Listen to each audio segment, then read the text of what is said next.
챕터 1. 평범했던 선수들은 어떻게 세계 최고가 되었을까? 2003년의 어느 날 영국의 사이클 협회 브리티시 사이클링의 운명이 바뀌었다. 당시 조직위원회는 데이브 브레일스퍼드를 새 감독으로 영입했는데 그 전까지 무려 100년 동안 영국의 프로사이클 선수들은 평범한 수준이었다. 1908년 이후 영국은 올림픽에서 금메달을 단 한 개 땄을 뿐이며 가장 큰 사이클 대회인 투르 드 프랑스에서는 110년 동안 한 번도 우승하지 못했다. 심지어 유럽 최고의 사이클 제조업체 한 곳은 영국 선수들에게 사이클을 판매하는 것조차 거부했다. 혹시라도 영국 선수들이 자사 장비를 사용하는 걸 다른 나라 선수들이 볼지 모른다는 우려에서였다. 이런 상황에서 새로 감독으로 부임한 브레일스퍼드는 예전 감독들과는 다른 전략을 구사해야만 했다. 그는 이 전략을 사소한 성과들의 총합이라고 불렀다. 이것은 모든 일에서 아주 미세한 발전을 추구한다는 의미다. 당신이 사이클을 탈 때 할 수 있는 모든 일을 다 잘게 쪼개서 생각해보고 딱 1%만 계산해보라. 그것들이 모이면 상당한 발전이 이루어질 것이다. 내 전략의 전반적인 원칙은 바로 이런 관점에 따라 세워졌다. 브레스퍼드와 코치들은 그들의 사이클링 팀에 적용할 수 있는 아주 작은 일부터 하나씩 바꿔나갔다. 사이클 안정을 보다 편안하게 디자인하고 타이어는 접지력을 높이기 위해 알코올로 닦았다. 선수들에게는 전기로 체온을 올리는 오버쇼츠를 입혀 사이클을 타는 동안 이상적인 근육 온도를 유지하게 했고 몸의 생체 감지 센서들을 복잡해 운동할 때 어떤 상황에서 어떤 생체적 반응이 일어나는지 파악했다. 선수들은 바람 부는 터널에서 다양한 소재의 옷을 입고 달렸으며 실외에서 연습할 때는 더 가볍고 공기역학적으로 디자인 선수복으로 바꿔 입었다. 또한 브레스퍼드는 신경 쓰지 않았던 부분에서 1%를 개선하고자 노력했다.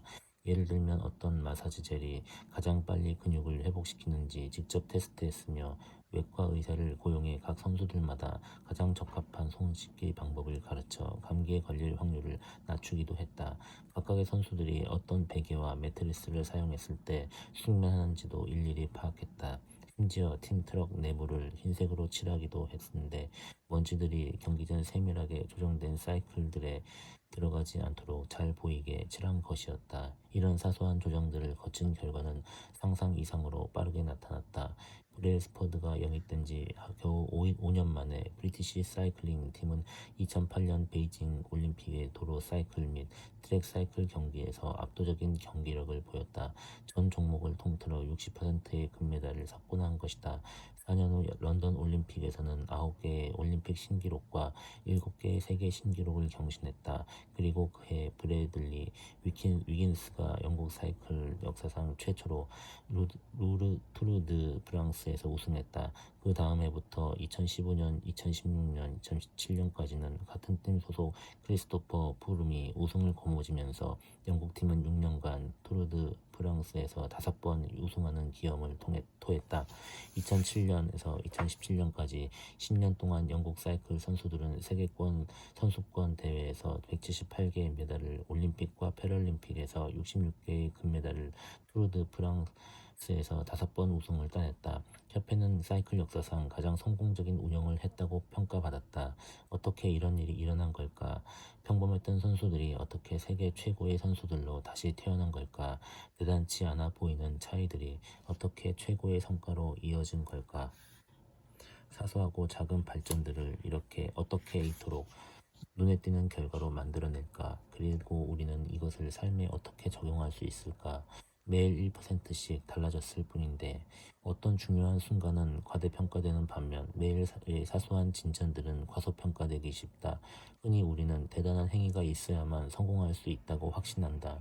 살을 빼고 회사를 설립하고 책을 쓰고 챔피언십을 따내는 등 어떤 목표들을 이루려면 어마어마한 개선이 있어야 한다고 생각하며 자신을 압박한다. 1%의 성장은 눈에 띄지 않는다. 가끔은 전혀 알아차리지 못할 때도 있다.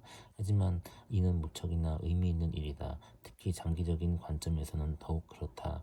지극히 작은 발전은 시간이 흐르면 믿지 못할 만큼 큰 차이로 나타날 수 있다. 수학적으로 생각해보자. 1년 동안 매일 1%씩 성장한다면 나중에는 처음 그 일을 했을 때보다 37배 더 나아져 있을 것이다. 반대로 1년 동안 매일 1%씩 퇴보한다면 그 능력은 거의 제로가 되어 있을 것이다. 처음에는 작은 성과나 후퇴였을지라도 나중에는 엄청난 성과나 후퇴로 나타난다. 습관은 복리로 작용한다. 돈이 복리로 불어나듯이 습관도 반복되면서 그 결과가 곡절로 불어난다. 어느 날 어느 순간에는 아주 작은 차이여도 몇 달, 몇 년이 지나면 그 영향력은 어마어마해질 수 있다. 2년, 5년, 10년 후를 생각해보라. 좋은 습관의 힘과 나쁜 습관의 대가는 현저한 차이를 드러낼 것이다. 그리고 그러나 매일 이것을 느끼고 감사하기엔 어려울 수 있다. 우리는 작은 변화들을 무시한다. 그 순간에는 그리 중요하게 보이지 않기 때문이다. 지금 당장 돈을 아낀다고 해서 백만장자가 되지는 않는다. 사흘 연속 체육관에 가도 멋진 몸이 만들어지진 않는다. 오늘 밤 1시간 동안 중국어를 공부해도 중국어로 말하진 못한다. 그저 아주 작은 변화가 있을 뿐 그 결과는 당장 눈에 보이지 않는다. 그렇다 보니 우리는 쉽게 이전의 일상으로 돌아간다. 불행히도 변화는 느리게 일어난다. 우리는 곧 나쁜 습관으로 돌아간다. 오늘 전국푸드를 먹었다 해도 체중계 바늘이 바뀌진 않는다. 오늘 밤 늦게까지 일하고 가족을 소홀히 한다 해도 가족은 우리를 이해해준다. 오늘 할 일을 내일로 미뤄도 대개는 제 시간에 끝마치게 된다. 결심은 잊히기 쉽다. 하지만 좋지 못한 결심들, 사소한 실수들, 작은 변명들을 매일같이 반복하면서 1%씩 잘못을 계속해 나가면 이 작은 선택들은 해로운 결과들을 켜켜이 쌓아간다. 잘못 내디딘 한 발자국, 지금 1%의 퇴보가 조금씩 쌓여 결과적으로 문제가 발생한다.